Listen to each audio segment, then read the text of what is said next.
kehidupan, ternyata kok nggak semulus ini. Bahkan pada saat itu saya sedikit komplain sama Allah. Saya bilang, ya Allah, kok saya udah tinggalin ini rezeki yang haram yang Allah gak ridho di situ. Tapi kok makin sulit gitu. Saya kerjakan proyeknya selesai, orang yang istilahnya perantara saya ke ownernya kabur bawa duitnya. Assalamualaikum warahmatullahi wabarakatuh. Alhamdulillah, salatu wassalamu ala asrofil anbiya'i wal mursalin wa ala alihi wa sahbihi ajma'in. Rabbi ishrah li sadri wa yassir li amri wahlul 'uqdatam min lisani yafqahu qawli. Saya terlihat ke arah sini teringat tahun lalu, Pak. Persis saya duduk di tengah-tengah kayak Bapak ini juga, dengan segala pusing gitu kan, stres. Alhamdulillah Allah kasih jalan, kita ketemu Nasuha yang memang saat ini sudah saya yakini benar-benar menjadi jalan keluar bagi saya. Mungkin saya cerita flashback ke belakang sebelum terjadinya hutang gitu ya. Jadi saya di tahun 2021 saya memutuskan resign dari salah satu perusahaan BUMN yang memang pada saat itu saya di posisi yang bisa dibilang di bagian yang dalam tanda kutip banyak aneh-anehnya lah gitu ya. Di situ saat itu mungkin hijrahnya saya belum 100% gitu Pak. Saya masih belajar dari video-video di YouTube. Saya tonton kajian Ustadz Khalid, saya tonton juga semua kajian Ustadz-Ustadz yang memang membahas-bahas tentang rezeki haram gitu ya. Terus bagaimana kita menjadi suami, karena alhamdulillah pada saat itu saya baru menikah. Cuman memang hanya karena kita belajar dari video, jadi kita milih kan Pak ya. Pilih mana yang kita memang butuh aja gitu. Nah saya belum dapat yang riba ternyata gitu kan. Terus saya putusin resign. Saya resign di tahun 2021 akhir, di bulan sekitar November. Saya jalanin usaha saya memang sebelum saya jalanin ya paralel gitu. Nah ternyata prosesnya nggak semudah yang saya bayangin. Di tahun 2022 itu sama sekali saya nggak ada kerjaan, nggak ada proyek. Saya bergerak di bidang kontraktor juga, sama seperti Pak Udi. Nah di 2022 itu sama sekali nggak ada proyek. Akhirnya kita di rumah ini makan dengan tabungan. Saya setiap hari itu Pak pagi udah ngecekin saldo. Waduh, tinggal segini nih gitu. Setiap pagi, setiap hari resah. Karena mana nih ya? Yang saya pikir saya udah hijrah, saya tinggalin rezeki yang haram gitu kan ya. Tujuannya tadi untuk memperbaiki kehidupan, ternyata kok nggak semulus ini. Bahkan pada saat itu saya sedikit komplain sama Allah.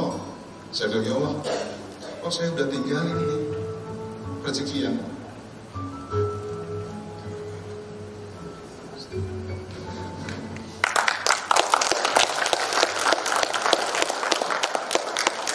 saya udah tinggalin rezeki ini, ya Allah, rezeki yang haram yang Allah gak ridho di situ.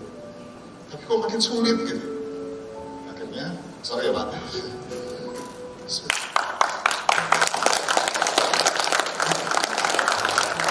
Akhirnya di akhir tahun 2022 saya dapat pekerjaan satu proyek. Wah, saya udah seneng tuh Pak. Saya pikir wah ini rezeki nih gitu ya. Ternyata yang saya anggap itu rezeki bukan rezeki juga. Saya kerjakan proyeknya selesai.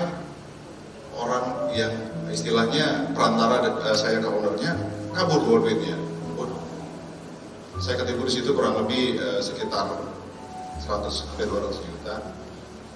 Saya marah lagi sama kondisi itu, ya Allah, begini ya gitu kan. Apa nih masalahnya gitu.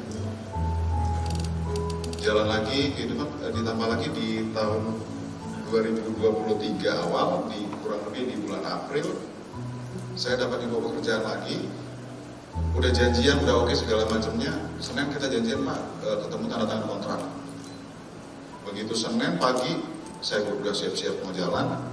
Istri yang punya rumah kabari, Pak, mohon doanya, mohon dimaafkan, Bapak meninggal dunia, kata rumah. Saya pikir, kok begini ya? Apa ya masalahnya gitu? Ternyata itu cara Allah mudah aja gitu. Yang tadinya saya berpikir ini rezeki bakal masuk ke kantong saya nih. Ternyata Allah tinggal membatalkan itu bukan dari lagi ada kompetitor atau apa, tapi yang punya rumah itu dicabut namanya. dia meninggal, akhirnya itu proyek gak jadi, nggak ada lagi Pak pekerjaan. Kita masih jalan hidup pakai tabungan terus gitu kan, sampai di kondisi ini. Malam itu istri cerita, sebelum cerita dia udah nangis-nangis gitu kan. Saya pikir apa lagi nih gitu, apa lagi ini gitu kan. Nah nanti mungkin detailnya dia yang ceritakan gitu. Nah akhirnya dia cerita tentang sudah terlilit hutang, yang juga nilainya lumayan besar bagi saya gitu kan.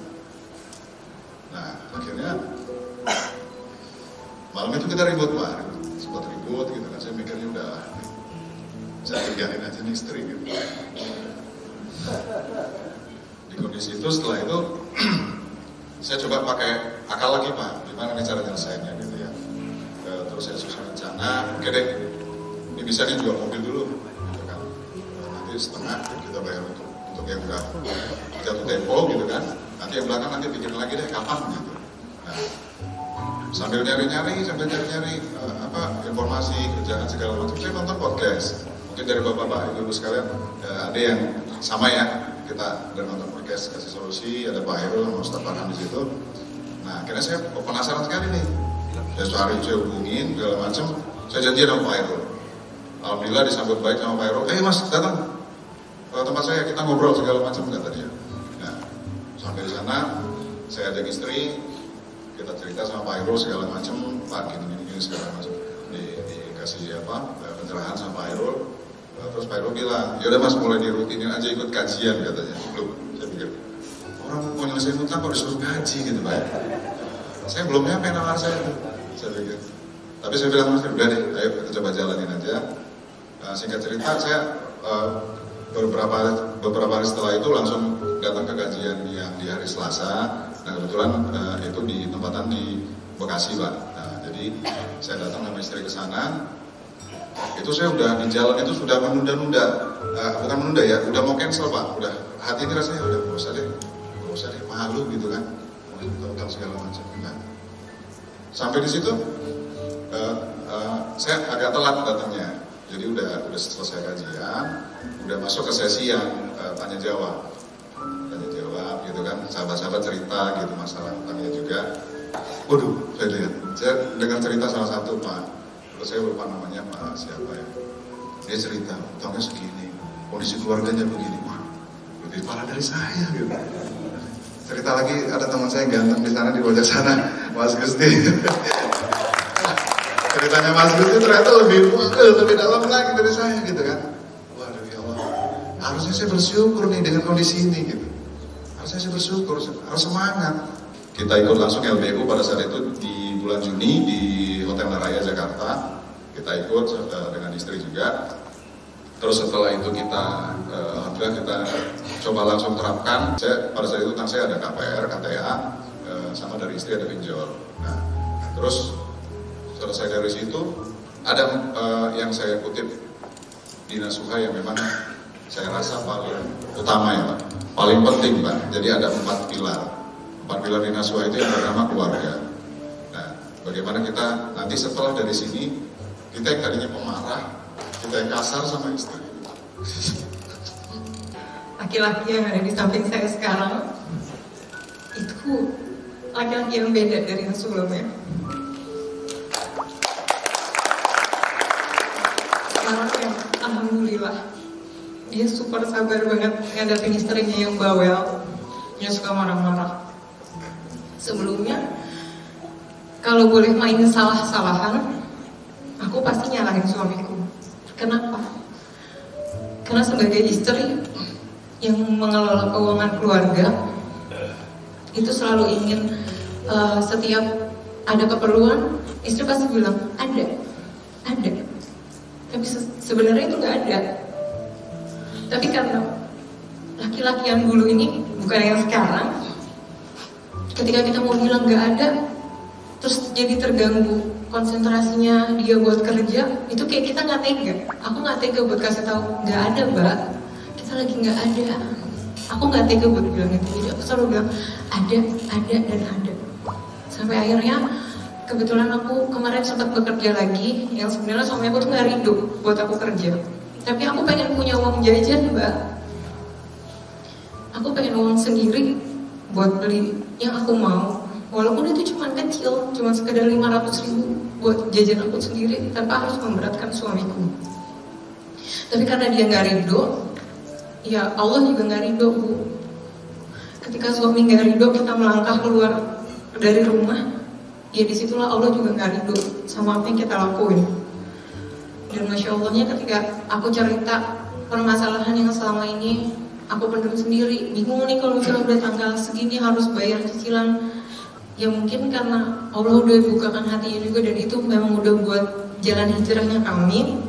Beliau bisa terima walaupun ya pasti marah ya Pak. Namanya dengar istri melakukan kesalahan yang dia juga nggak nyangka kayaknya istrinya bakal begitu, karena selama ini baik-baik aja. Ya, jadi lanjut yang pilar tadi Pak. Jadi yang kedua adalah pilar lingkungan. Nah, nanti kita mulai tahu artinya ada yang diperbaiki ternyata sebelum selesainya hutang ini. Gitu ya. Allah kasih ke kita nikmat yang luar biasa. Apa itu Pak? Lingkungan Pak. Saya ngerasa lingkungan saya berubah saat ini. Saya dikasih teman-teman yang luar biasa di belakang sana itu,